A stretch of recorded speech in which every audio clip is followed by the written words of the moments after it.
Okay, hi student, मेरा नाम अमित गौतम है। आज हम लोग हाई स्कूल का पहला चैप्टर पढ़ेंगे, chemical reactions and equations.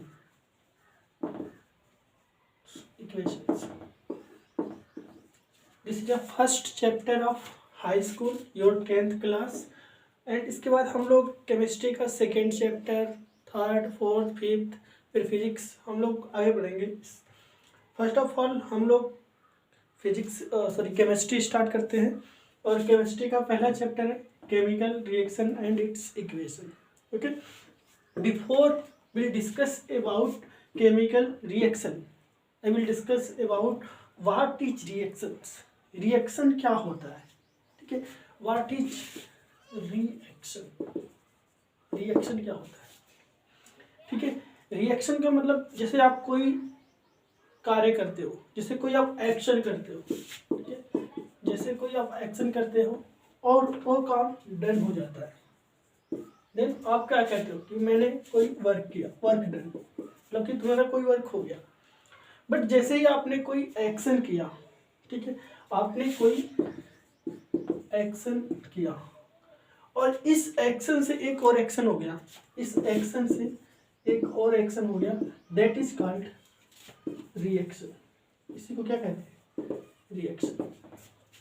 Reaction का मतलब क्या होता है, जैसे जब आपको कोई डॉक्टर दवाई देता है, मेडिसिन देता है, तो आप मेडिसिन को लेते हो, उसके टाइमिंग के अकॉर्डिंग, जो टाइमिंग होती है मेडिसिन खाने की, जो डॉक्टर आपको बताता है, उस टाइमिंग के अकॉर्डिंग आप मेडिसिन का डोज लेते हो। लेकिन क्या अगर आप गलती से मेडिसिन का जो डोज है वो अलग अलग टाइम के एक्सपेक्ट में आप एक ही टाइम पे खा लेते हो, तो आपकी बॉडी में एक रिएक्शन हो जाता है। तो आपकी बॉडी में जो रिएक्शन होता है, एक्चुअली वो एक केमिकल रिएक्शन होता है। उसको हम आगे अच्छे से डिटेल्स में जानेंगे क्या होता है केमिकल रिएक्शन। ओके, तो केमिकल रिएक्शन पढ़ने से पहले हम लोग पढ़ेंगे केमिकल प्रोसेस, मतलब प्रोसेस कितने टाइप्स के होते हैं, ठीक है। तो फर्स्ट ऑफ ऑल हम लोग प्रोसेस पढ़ लेते हैं, प्रोसेस कितने प्रकार के होते हैं। देखो, प्रोसेस से ही हमें पता चलेगा कि केमिकल रिएक्शन क्या होता है और उसके यूज क्या होंगे, ठीक है। फर्स्ट ऑफ ऑल हम लोग हेडिंग डालते हैं प्रोसेस, ठीक है। प्रोसेस दो प्रकार के होते हैं साइंस में। In science process are two types, process are two types. First is called physical process and another is chemical process, ठीक है।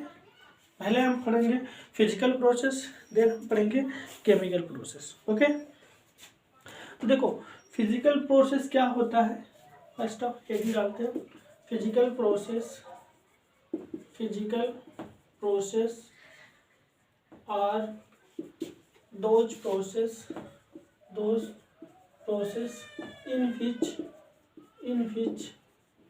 physical process are those process in which only color, hardness, fluid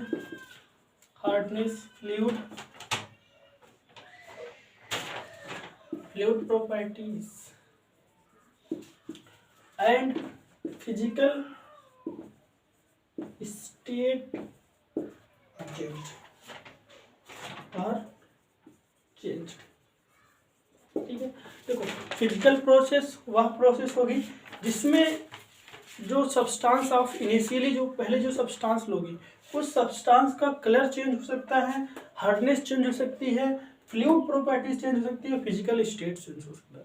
इसका मतलब क्या होगी, जब आप किसी substance को फर्स्टली उसको क्या करते हो, रिएक्ट कराते हो, ठीक है। वो सब्सटेंस इनिशियली उसको अगर कोई प्रोसेस कर, जैसे आपने एक सब्सटेंस ले लिया, सपोज करिए आपने एक सब्सटेंस लिया, ठीक है। अब इस सब्सटेंस को आपने कुछ प्रोसेस किया, तो ये सब्सटेंस पहले तो सॉलिड स्टेट में था, ठीक है। आपने कोई प्रोसेस किया, ये सब्सटेंस किस में कन्वर्ट हो गया, ये सब्सटेंस कन्वर्ट हो गया आपके लिक्विड में, मतलब कि ये सब्सटेंस सॉलिड में था। फिर जैसे ही आपने कोई प्रोसेस किया तो वो प्रोसेस से ये सब्सटेंस लिक्विड में कन्वर्ट हो गया, ठीक है। बट यहाँ पे जो सब्सटेंस की जो कंपोजिशन होगी वो कंपोजिशन रिमेन कांस्टेंट। वो कंपोजिशन का मतलब होता है कि जो हमारा मॉलिक्यूल्स है वो डिफरेंट एटम से मिलके बना होता है। जैसे आपने 9th में पढ़ा है कि जो H2O है वो हाइड्रोजन एंड ऑक्सीजन से मिलके बना है। सिमिलरली आपके जो अमोनिया है वो नाइट्रोजन एंड हाइड्रोजन से मिलके बना है। इसी तरह बहुत सारे कंपाउंड्स है जो अलग अलग एटम से मिलके बने हुए हैं, उन एटम को कहते हैं मॉलिक्यूल्स या कंपाउंड का composition. But in the physical process only colour या हार्डनेस या फिजिकल प्रॉपर्टी आर चेंज्ड, और कुछ चेंज नहीं होती, कंपोजिशन चेंज नहीं होती। जैसे मैं एग्जांपल लेता हूँ यहाँ पे H2O का एग्जांपल, ठीक है। H2O का एग्जांपल लेता हूँ, आई बाइंडिंग इसको लिख लिया होगा आप लोगों ने, मैं इसको वाइंड अप करता हूँ, ठीक है। I give you example of H2O, उसका फिजिकल स्टेट कैसे चेंज होता है। जैसे हमने यहाँ पे H2O ले लिया, H2, फर्स्ट ऑफ ऑल ये H2O सॉलिड स्टेट में है, ठीक है। हम एक प्रोसेस करते हैं, अब मैं तुमसे पूछूंगा वो कौन सी प्रोसेस है, आप लोग बताओगे। H2O है सॉलिड में, ठीक है। अब हमने एक प्रोसेस किया, H2O कन्वर्ट हो गया लिक्विड में। बताओ कोई भी सब्सटेंस जब सॉलिड टू लिक्विड जाता है तो कौन सी प्रोसेस होती है, सॉलिड टू लिक्विड जाना।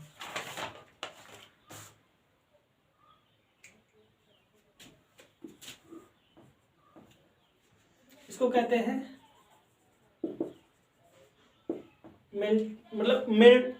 मेल्टिंग होना, ठीक है, या मेल्टिंग प्रोसेस, ओके। सिमिलरली अब देखो यहाँ पे H2O लिक्विड में है, अब हमने इसके कोई प्रोसेस की और H2O कन्वर्ट हो गया H2O गैस में। अब कोई भी चीज जब लिक्विड टू गैस बनता है तो वो कौन सी प्रोसेस होती है, ठीक, वो प्रोसेस होती है boiling, okay, actually boiling process, okay. अब देखो कोई सब्सटेंस सॉलिड है, हम उसको सॉलिड मतलब H2O यहाँ पे सॉलिड है, अब हम इसको एक प्रोसेस करते हैं और H2O से H2O गैस बनी, मतलब यहाँ पे सॉलिड टू डायरेक्ट गैस बन रहा है। देखो यहाँ पे इसकी फिजिकल स्टेट क्या है, सॉलिड है, हमने इसको हीट किया, ये डायरेक्ट किस में कन्वर्ट हो गया, H2O गैस में। तो अब बताओ यहाँ पे इस कौन सी प्रोसेस है कि कोई भी सब्सटेंस सॉलिड हो उसको डायरेक्ट आप हीट करो और वो कन्वर्ट हो जाए गैस फेज में। This process is called sublimation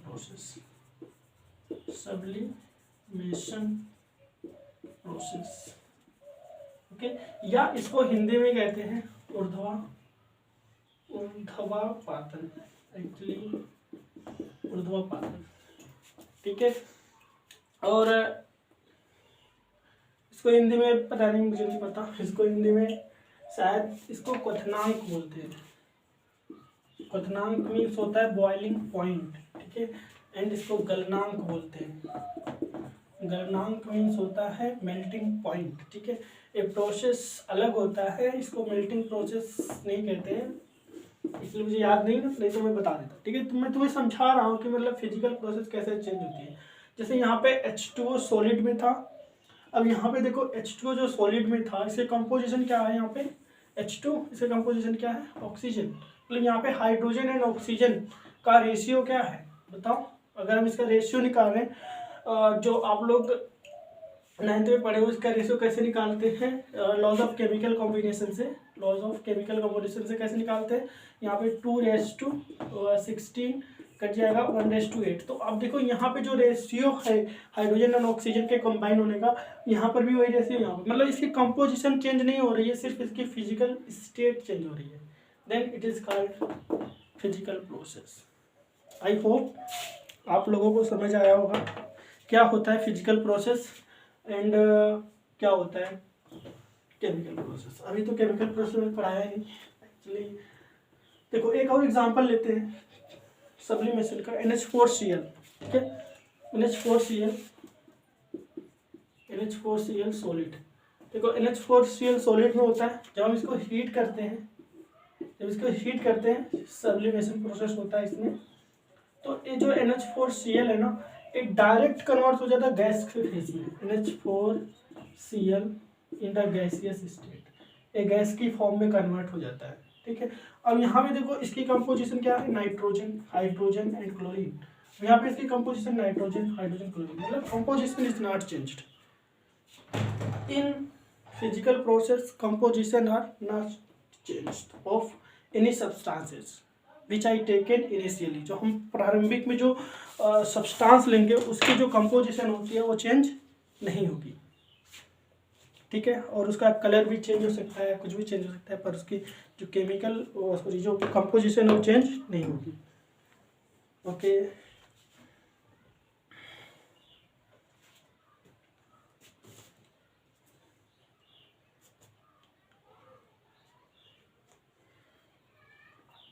ठीक है। और आप लोग जानते हो फिजिकल स्टेट कितने टाइप्स की होती है। फिजिकल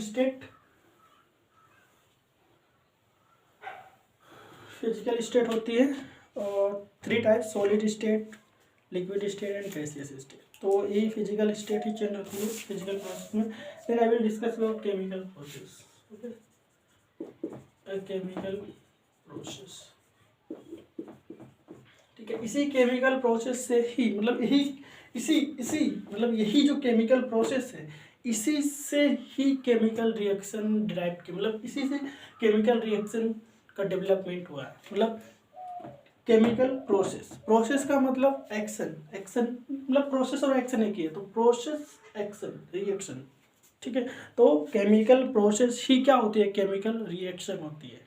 उसको हम आगे डिस्कस करेंगे। फर्स्ट ऑफ ऑल आप डेफिनेशन लिखो, a process that involves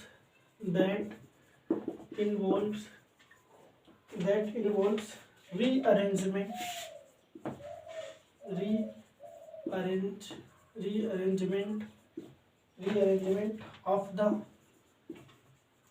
the molecular or ionic structure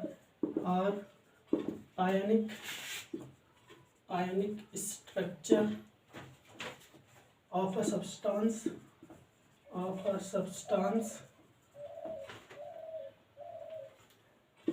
or old material changed into new materials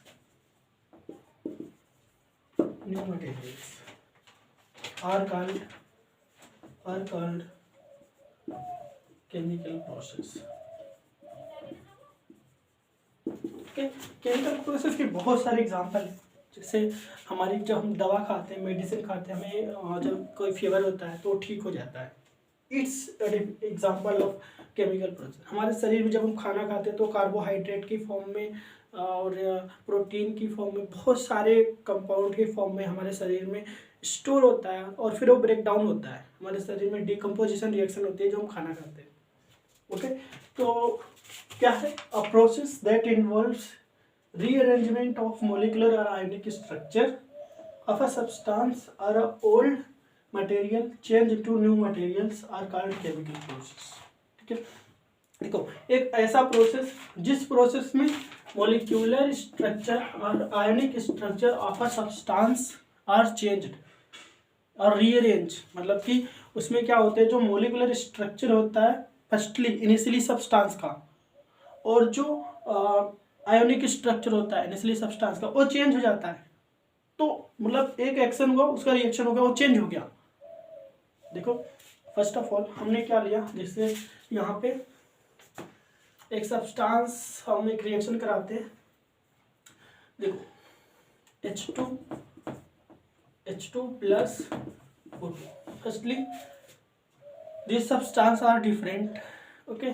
यहाँ पे H2 है इसकी कंपोजिशन, यहाँ पे O2 इसकी कंपोजिशन। जब इन दोनों का रिएक्शन होता है तो क्या बनता है H2O। अब देखो यहाँ पे इस सब्सटेंस का मोलिकुलर स्ट्रक्चर क्या है, इसके अगर हम H2 के स्ट्रक्चर देखें, दिस इज द स्ट्रक्चर को हाइड्रोजन, ठीक है। तो इसका लीनियर शेप है, इसका O2 भी, ये भी, इसका भी शेप अलग होगा, लेकिन जैसे ही कंबाइन होंगे इसका शेप अलग हो जाएगा। इसका मतलब यहाँ पे मॉलिक्यूल्स रीअरेंज हो जाएंगे। H2 का स्ट्रक्चर देखो ऐसे होता है, यहाँ पे H होता है, यहाँ पे H, मतलब कि यहाँ पे देखो इसका रीअरेंजमेंट हो गया, यहाँ पे H2 है, यहाँ पे O2 है, यहाँ पे H2 बन रहा, यहाँ पे मॉलिक्यूल्स रीअरेंज हो गए, इसका स्ट्रक्चर अलग हो गया, ठीक है। मतलब केमिकल प्रोसेस में क्या होंगे, मॉलिक्यूल्स के कंपोजिशन चेंज होंगे, उसकी केमिकल प्रॉपर्टी चेंज होगी, ठीक है, और यही सब होगा इसमें।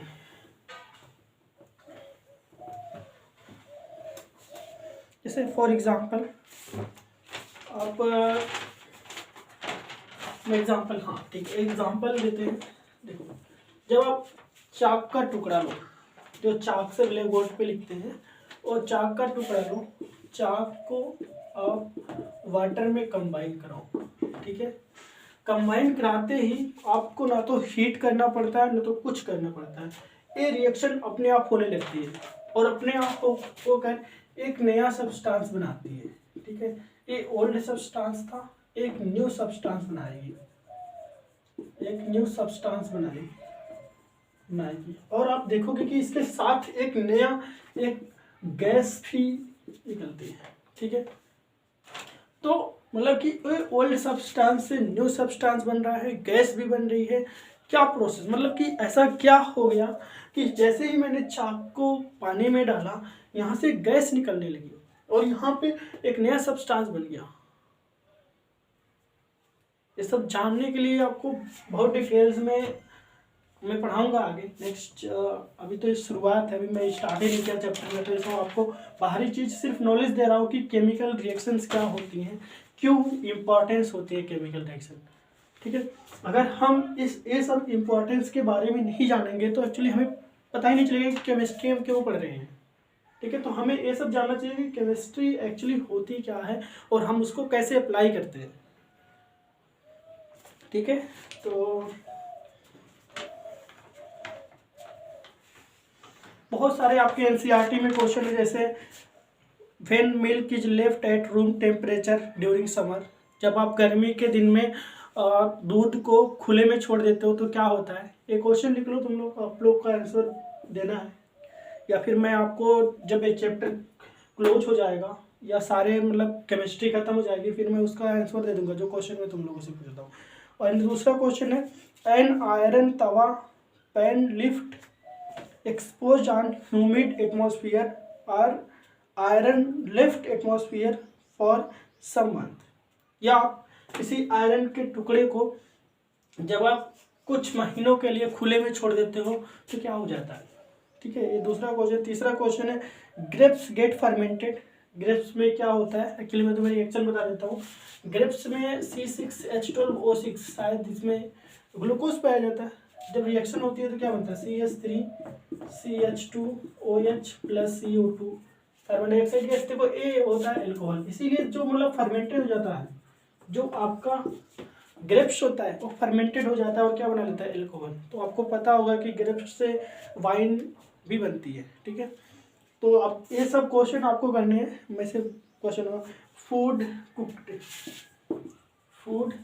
कुक्ड, खाना पकाने के लिए क्या लगता है, क्यों कैसे पकता है खाना। देखो जब आप फूड कुक करते हो तो उसको आप एनर्जी देते हो, बिकॉज क्योंकि ये रिएक्शन स्पॉन्टेनियस अपने आप नहीं जाती। जैसे अब चाक को वाटर में डालो अपने आप कन्वर्ट हो गया, अब चावल को पानी में डालो अपने आप हो जाएगा? नहीं हो जाएगा, उसको हीट देना पड़ेगा। तो ये रिएक्शन अलग हो गई, ये रिएक्शन अलग हो गई। क्यों हमें इसमें हीट देना पड़ रहा है, इसमें हमें क्यों नहीं हीट देना पड़ रहा है? जबकि आप देखोगे, आप बहुत बहुत ज़्यादा चूना ले लो, उसको एक बकेट, मतलब लोहे की बकेट ले लो, उसमें उसको डाल दो, आप देखोगे कुछ समय बाद इतनी गैस निकलेंगी, और आप जब उसके बॉटम को टच करोगे, जो जिस वेसल में आप एक केमिकल रिएक्शन करा रहे हो उसके बॉटम को जब टच करोगे तो हीट, मतलब आपको हीट लग जाएगी, मतलब आपको लगेगा कि हीट प्रोड्यूस कर रहा है और आप जल भी सकते हो। तो देखो, ये जो रिएक्शन हुई इसमें हीट निकलती है, और ये जो रिएक्शन होती है इसमें हमको हीट प्रोवाइड करनी पड़ती है। तो ये सब अलग अलग रिएक्शन है, एक को एंडोथर्मिक, एक को एक्सोथर्मिक पढ़ेंगे, वो आगे पढ़ेंगे, ठीक है। डिस्कस करेंगे। Food get digested in our body. जो फूड होता है वो हमारे शरीर में डाइजेस्ट हो जाता है। एक्चुअली जो डाइजेशन है it is a decomposition reaction, आगे हम पढ़ेंगे, ठीक है, सब कुछ आगे पढ़ेंगे। नेक्स्ट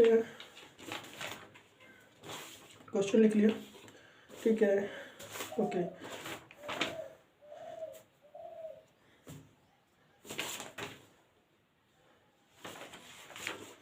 ठीक है, फाइनली हम पहुंचते हैं केमिकल रिएक्शन पे, ठीक है। अब क्या होता है केमिकल रिएक्शन, उसको हम अच्छे से डिफाइन करेंगे और समझेंगे कि केमिकल रिएक्शंस, आप लोगों को भी समझाएंगे कि केमिकल रिएक्शंस क्या होता है, ठीक है। और अभी शुरुआत है, शायद कुछ गलती होगी वीडियो में, तो आप लोग पहले चैनल को सब्सक्राइब करना और वीडियो को लाइक करना, चाहे ख़राब वीडियो हो चाहे अच्छी वीडियो हो, ठीक है। Next, chemical reactions, chemical reaction, okay. Definition of chemical reaction में डेफिनेशन लिखाता हूँ, a chemical reaction, a chemical process. देखो मैंने बताया था ना कि केमिकल प्रोसेस ही कन्वर्ट हो जाएगा केमिकल रिएक्शन में। A chemical process that forms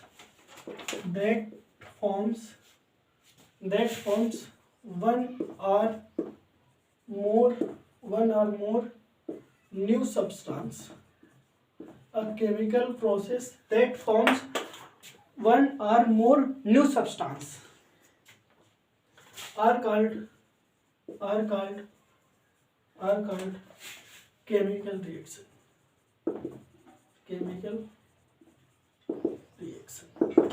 मतलब कि एक ऐसा केमिकल प्रोसेस जिसमें एक या एक से ज़्यादा नए पदार्थ बनते हो, नए सब्सटेंस बनते हैं, उन्हें, उस प्रोसेस को क्या कहेंगे? Chemical process. मतलब एक ऐसा प्रोसेस जिसमें एक से, मतलब हमने, जैसे देखो हम बहुत ज़्यादा इनिशियली बहुत ज़्यादा कंपाउंड ले लेते हैं, बहुत ज़्यादा सब्सटेंस ले लेते हैं, और वो सब्सटेंस कंबाइन होकर एक सब्सटेंस बनाता है।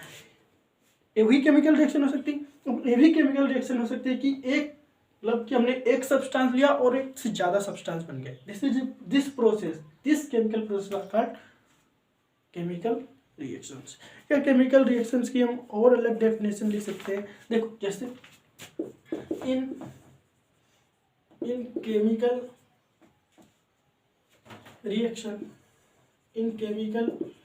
Reaction those substance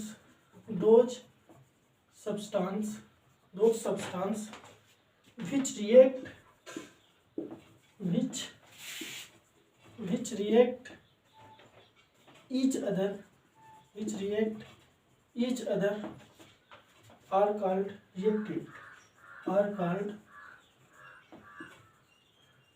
are called reactant,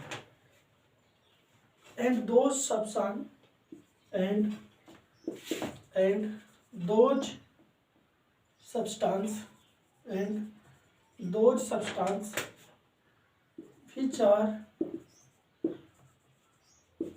new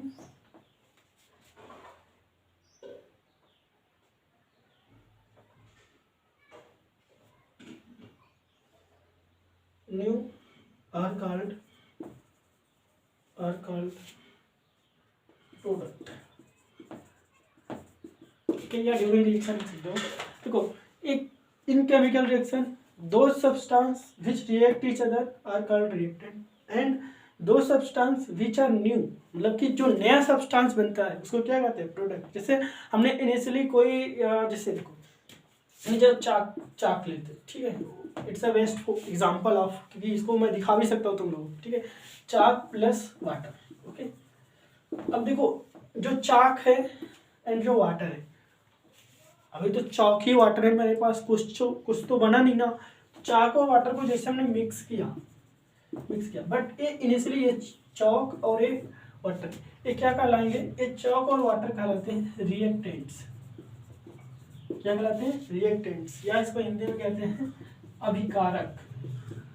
क्या कहते हैं, अभिकारक, ठीक है। अब जैसे इस चौक और वाटर को आप मिक्स करोगे तो एक नया सब्सटेंस बनता है, new substance, okay, that is called product plus gas. ये भी प्रोडक्टिव, प्रोडक्ट, इसको हिंदी में उत्पाद कहते हैं, ठीक है। तो केमिकल रिएक्शंस में फर्स्टली हम रिएक्टेंट्स को लेते हैं और उस रिएक्टेंट्स को हम क्या करते हैं, रिएक्शन कराते हैं और एक नया सब्सटेंस बनता है, उसको प्रोडक्ट कहते हैं, हिंदी में उत्पाद कहते हैं, ठीक है। तो आप में से किसी को पता होगा कि क्या फॉर्मूला होता है चाक का, चाक का फॉर्मूला क्या होता है, you tell me what is the formula of चाक।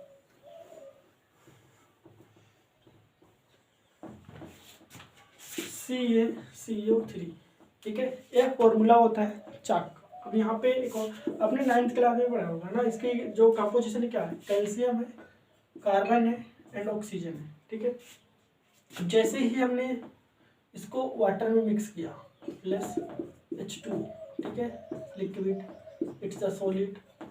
जैसे मैं इसको H2O में मिक्स किया, एक कन्वर्ट हो जाएगा CaOH का होल ट्वाइस प्लस कौन सी गैस निकलेगी, CO2, कार्बन डाइऑक्साइड। इसका नाम होता है चाक का calcium carbonate, calcium carbonate plus water dips, क्या मिलता है, calcium hydroxide, calcium hydroxide plus carbon dioxide, ठीक है। CO2 होता है, कार्बन डाइऑक्साइड एंड कैल्शियम होता है, ठीक है। नेक्स्ट, ओके,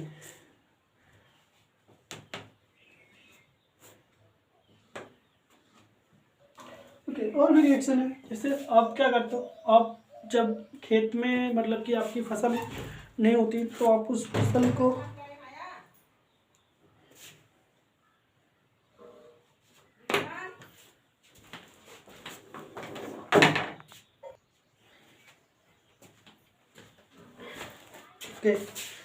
या आप जब देखो, आप जब यूरिया को आप वाटर में मिक्स करते हो तो क्या बनता है, सपोज करो आपके पास यूरिया हो, यूरिया प्लस वाटर, ठीक है। तो मैं बता रहा था ना कि मतलब कि आपके जो फसल हो जाती है तो उसमें आप मतलब कि अगर वीक होती है तो आप उसमें यूरिया डालते हो उसको मजबूत होने के लिए, स्ट्रॉन्ग फसल होने के लिए। तो आप यूरिया कैसे रिएक्ट करता है, वाटर से, यूरिया वाटर से रिएक्ट करके एक नया सब्सटेंस बनाएगा, देन जो यूरिया एंड वाटर है इट्स कॉल्ड क्या, रिएक्टेंट्स। क्या कहलाते हैं, रिएक्टेंट्स। इसको क्या कहते हैं, अभिकारक, ओके, अभिकारक।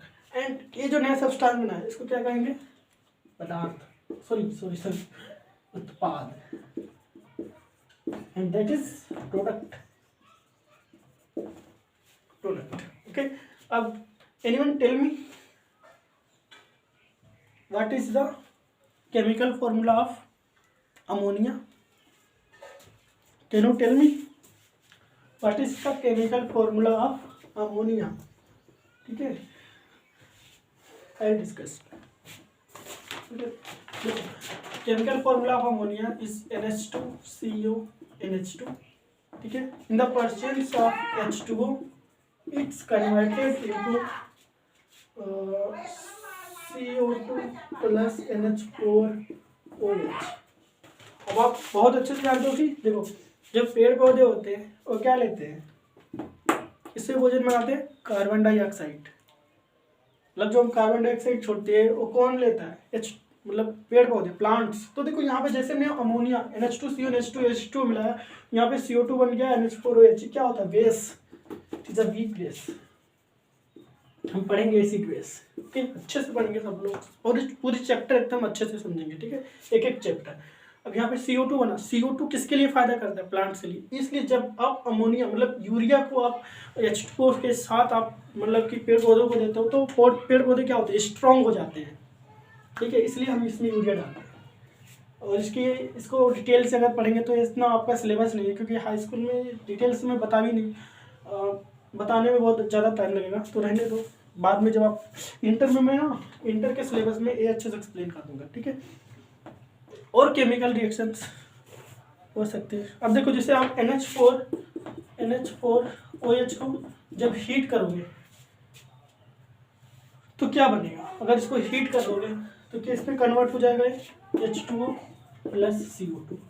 देखो जब धूप लगती है तो SCO2 मतलब NH4OH, सॉरी नहीं हो सकता, इसलिए N है, देखो इसमें N है, इसमें C आ गया, इसलिए दिस रिएक्शन इज स्ट्रॉन्ग, ठीक है, ये नहीं हो सकता। क्योंकि जो फर्स्टली आप देखो केमिकल रिएक्शंस में, according to John Dalton's, chemical reactions में फर्स्टली जो आप इनिशियली जो आप सब्सटेंस लोगे, उस सब्सटेंस की जो कंपोजिशन होगी रिएक्शन के बाद वही कंपोजिशन होगी, ठीक है, यहाँ पे चेंज नहीं हो सकता।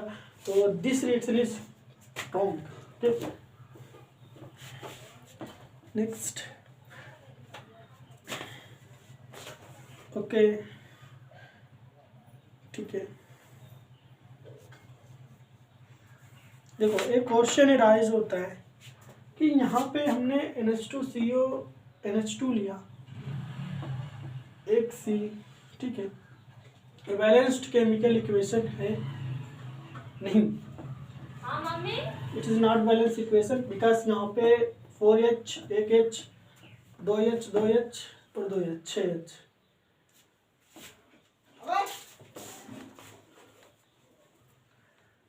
So it is not balance equation.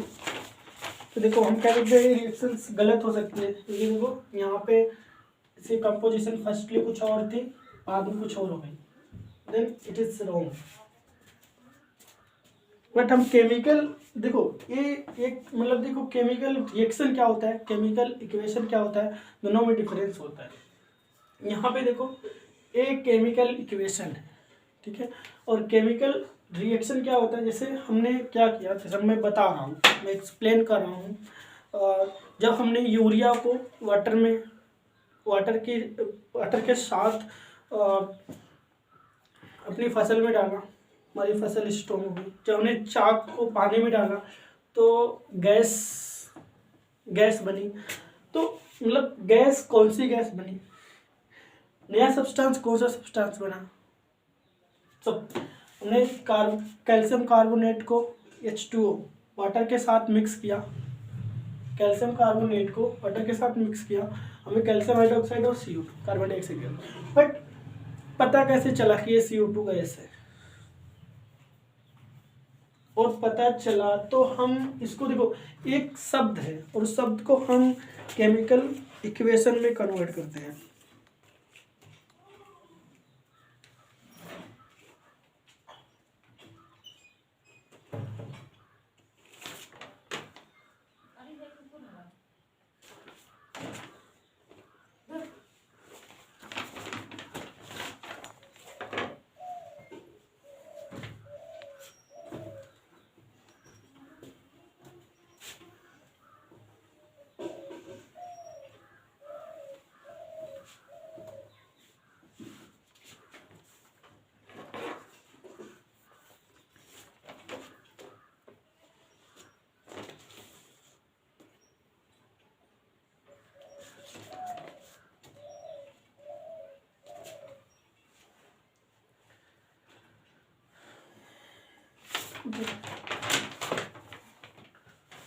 Chemical reaction से आप लोगों को समझ आए होगी केमिकल रिएक्शन क्या होती है।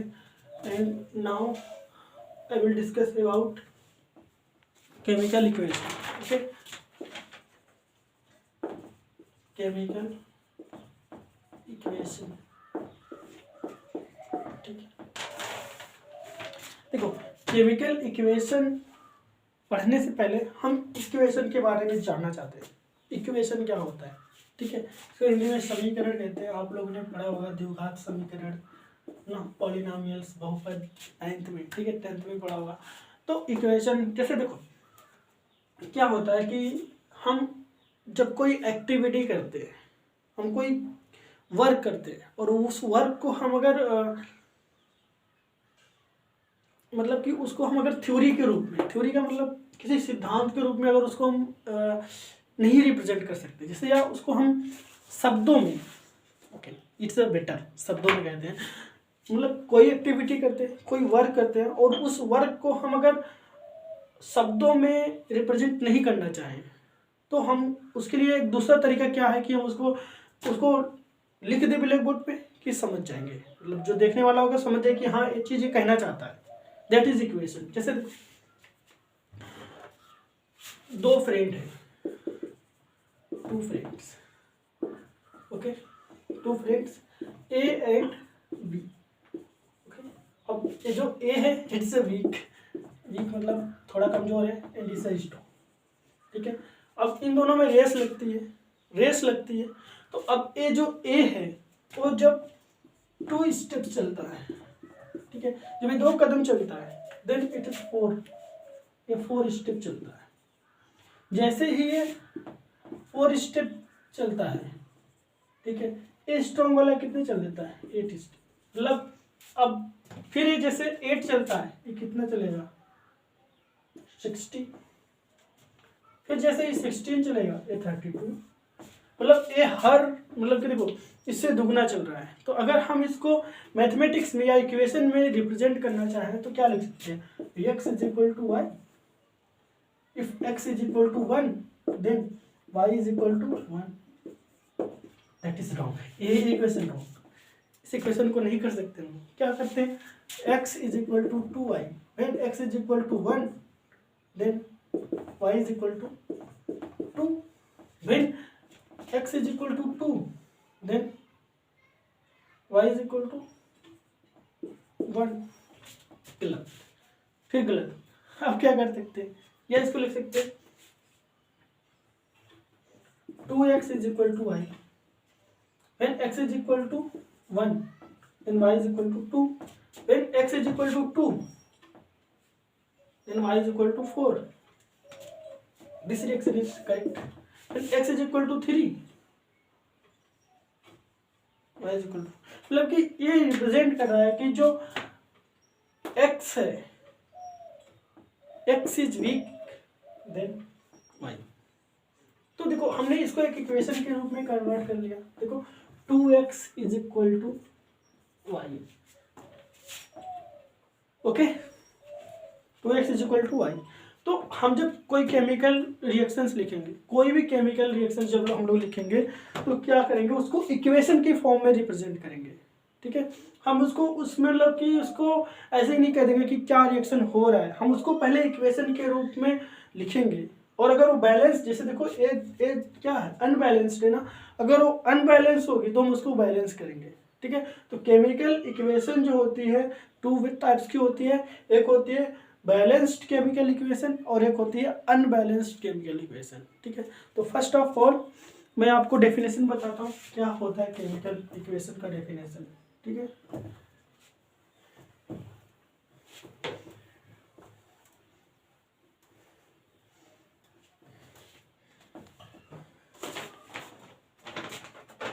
देखो a chemical equation is the symbolic representation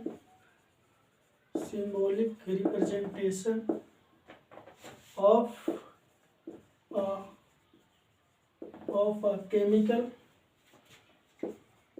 chemical reaction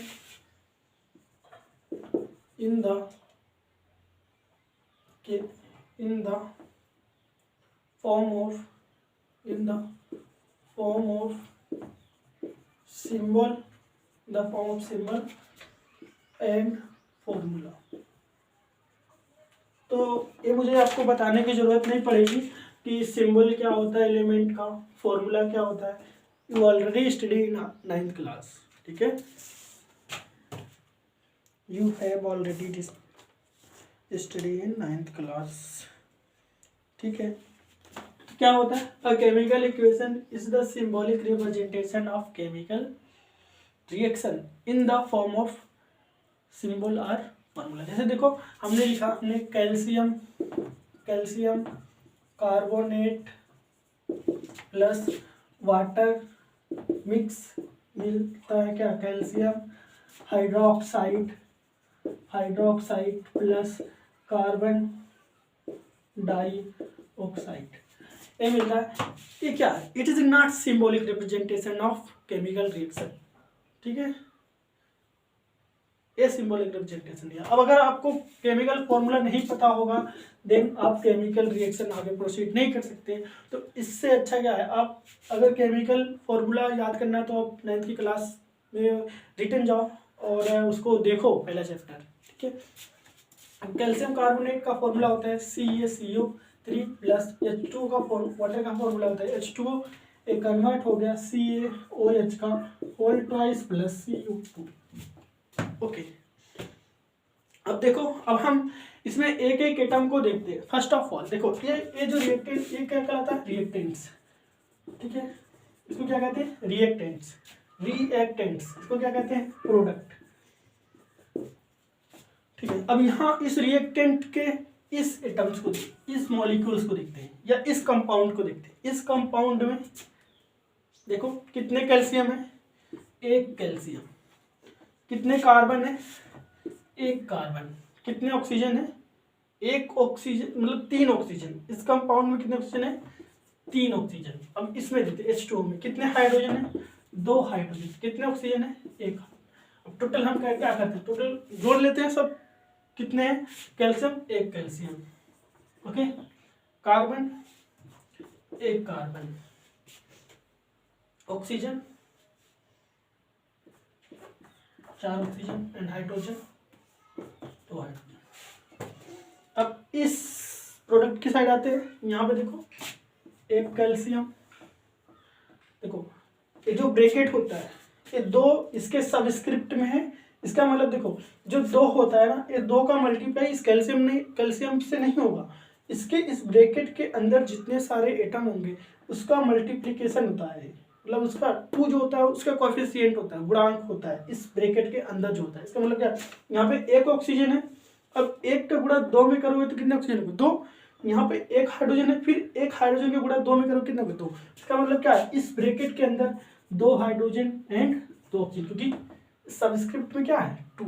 अब यहाँ पे देखो 1 कार्बन प्लस 2 ऑक्सीजन, टोटल कितने हो गए, ओवरऑल कितने हो गए, 1 calcium comma 4 oxygen comma 2 hydrogen comma 1 carbon, balance है।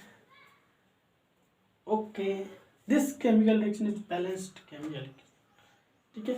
A chemical reaction are called balanced chemical reaction, okay. तो जो केमिकल रिएक्शंस होती है वो 2 टाइप्स की होती हैं, balanced chemical reaction and unbalanced chemical reaction.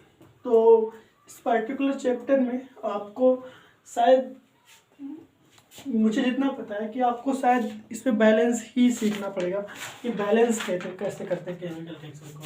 तो फर्स्ट टर्म क्या है, unbalanced chemical reaction, unbalanced chemical equation, and second में balanced chemical equation, balanced chemical equation, ठीक है। तो अनबैलेंस्ड केमिकल इक्वेशन क्या होता है,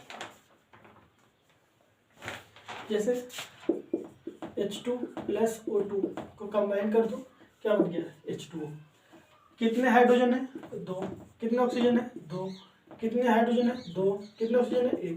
देखो यहाँ पे जो फर्स्ट जो रिएक्टेंट है, रिएक्टेंट या amount of reactant does not equal to amount of product. अब बताओ, according to laws of conservation of mass, ये किसको फॉलो नहीं कर रहा? ये फॉलो नहीं कर रहा किसको? Laws of mass action, laws of conservation of mass, laws of conservation of mass. ठीक है, laws of conservation of mass क्या कहता है? देखो, लॉ ऑफ कंजर्वेशन मास कहता है कि मास can not be created and can not be destroyed in a chemical reaction. मतलब कि जो मास होता है, जो द्रव्यमान होता है अभिकारक का, वो अभिक्रिया के बाद डिस्ट्रॉय नहीं होता, वह किसी मतलब कि वो किसी न किसी फॉर्म में चला जाता है, जिससे energy can not be created and can not be destroyed. Energy only transferable, energy क्या होती है? ट्रांसफरेबल होती है, वह सिर्फ ट्रांसफर हो सकती है, उसको चेंज नहीं किया जा सकता, मतलब उसको डिस्ट्रॉय नहीं किया सकता, सॉरी चेंज किया जा सकता।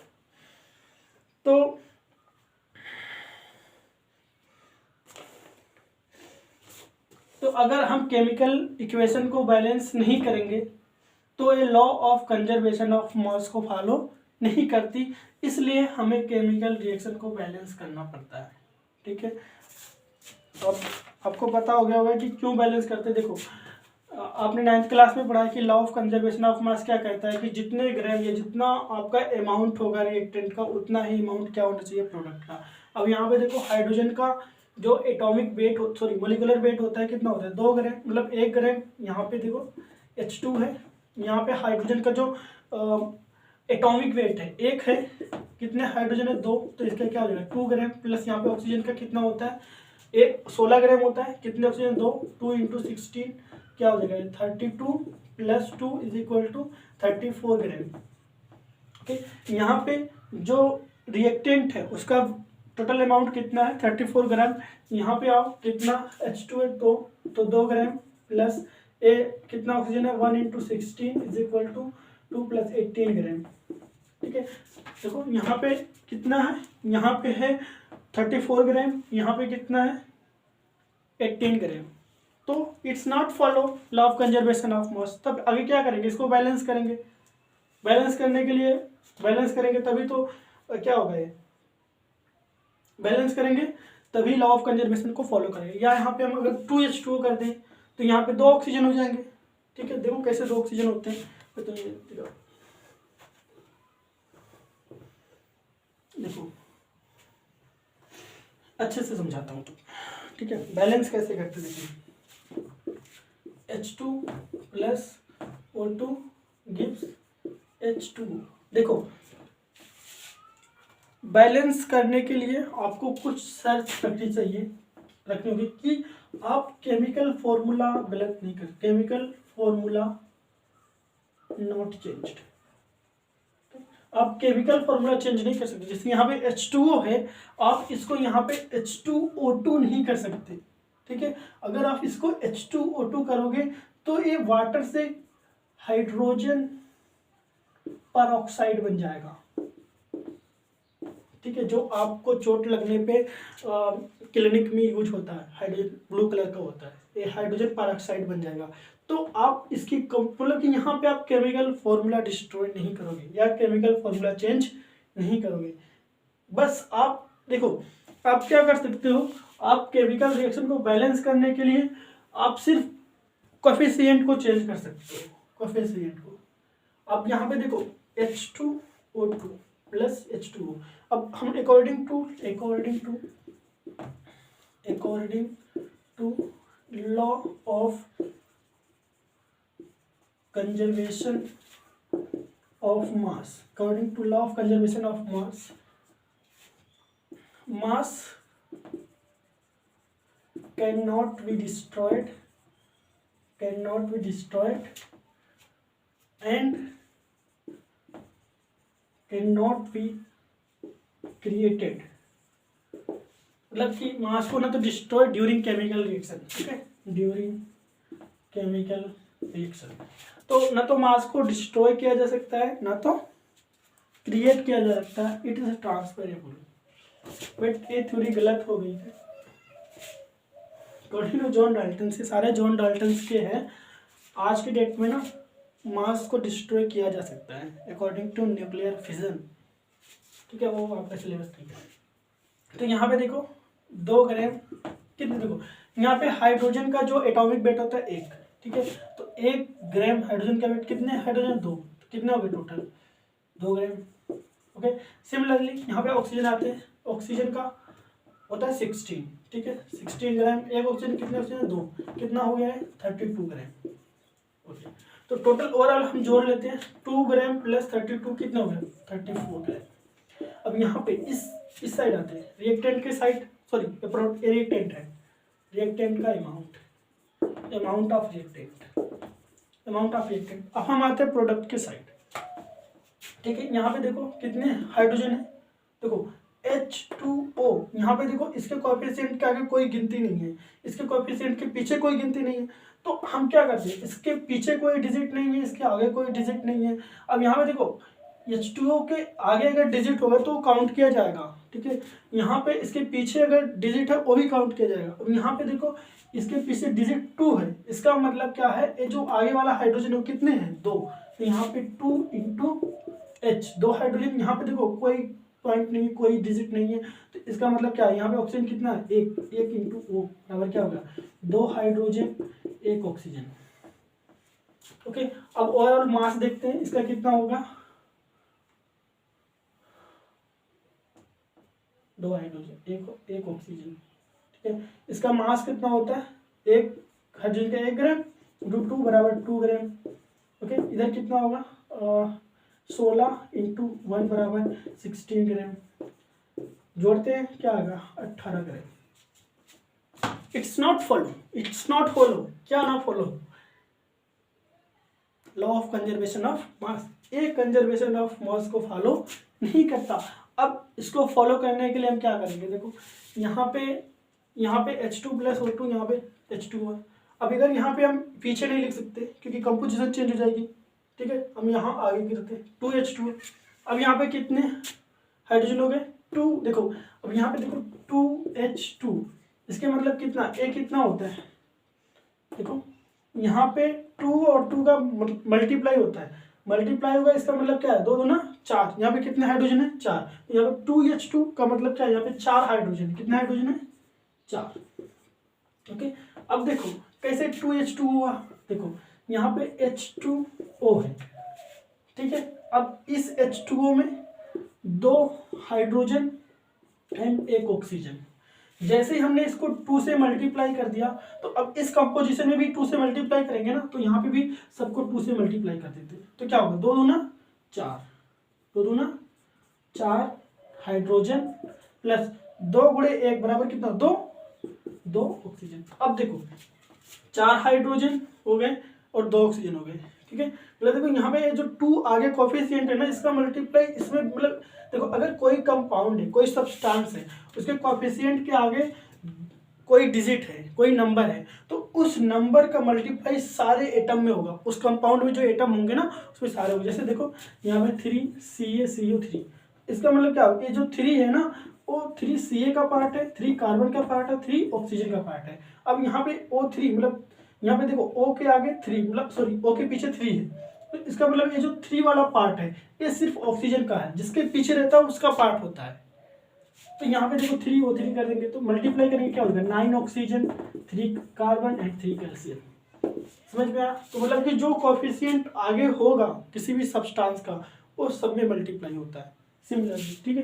तो यहाँ पे देखो यहाँ पे 4 हाइड्रोजन हो गए 2H2O, 2H2O, मतलब यहाँ पे कितने 2 ऑक्सीजन 4 हाइड्रोजन, 4 हाइड्रोजन का 4 ग्राम होगा प्लस 2 ऑक्सीजन का कितना होगा, 1 ऑक्सीजन का 16 होता है, 2 ऑक्सीजन के कितने हो जाएंगे 4 ग्राम प्लस 16 दूना 32 ग्राम, कितना हो गया 36 gram. Now it is also not follow law of conservation of mass, ये अभी नहीं फॉलो कर रहा है कंजर्वेशन ऑफ मास को, देखो ये 36 ग्राम है, ये 34 ग्राम है। क्या करें? ठीक है, अब एक चीज और कर सकते हैं यहाँ पे 2H2। अब देखो यहाँ पे 2H2 कितना हो गया, 2H2 मतलब 2 से मल्टीप्लाई कर दिया, पहले कितना था H2 का मतलब क्या होता है 2 हाइड्रोजन, 2 इंटू 2H कितने हो गए 2 ना 4 हाइड्रोजन प्लस कितने ऑक्सीजन है प्लस O2 का मतलब क्या 2 ऑक्सीजन। अब देखो यहाँ पे 4 हाइड्रोजन के क्या होगा 4 ग्राम प्लस 2 ऑक्सीजन का 32 ग्राम, कितने हो गए 36 gram. Then this is a balanced chemical equation. ठीक है, तो हमें बैलेंस्ड केमिकल इक्वेशन ही करना है सब में। आपको अनबैलेंस केमिकल इक्वेशन दिया रहेगा, आपको उसको बैलेंस करना है। ठीक है,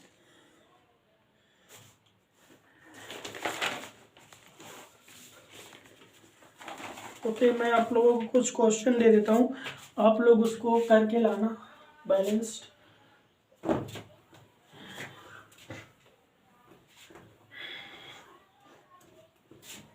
पहला क्वेश्चन है, आप लोगों ने कैंडल देखा होगा, कैंडल जलाया होगा। ठीक है, जो कैंडल का फॉर्मूला होता है C25H52। अब बताओ कोई भी चीज़ जब जलती है किसके साथ जलती है, या जलने के लिए क्या चीज़ जरूरी होती है ऑक्सीजन। तो ये जब ऑक्सीजन के साथ जलती है तो क्या बनाती है, कौन कौन सी चीज़ बनाती है, ये बनाता है H2O प्लस CO2।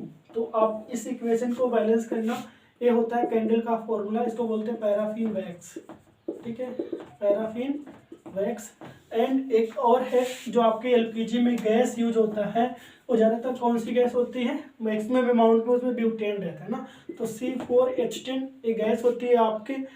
जो एलपीजी गैस सिलेंडर होता है ये भी किसके रिप्रेजेंट में जलेगी, सॉरी किसके साथ जलेगी ऑक्सीजन के साथ, और क्या बनाएगा H2O प्लस CO2।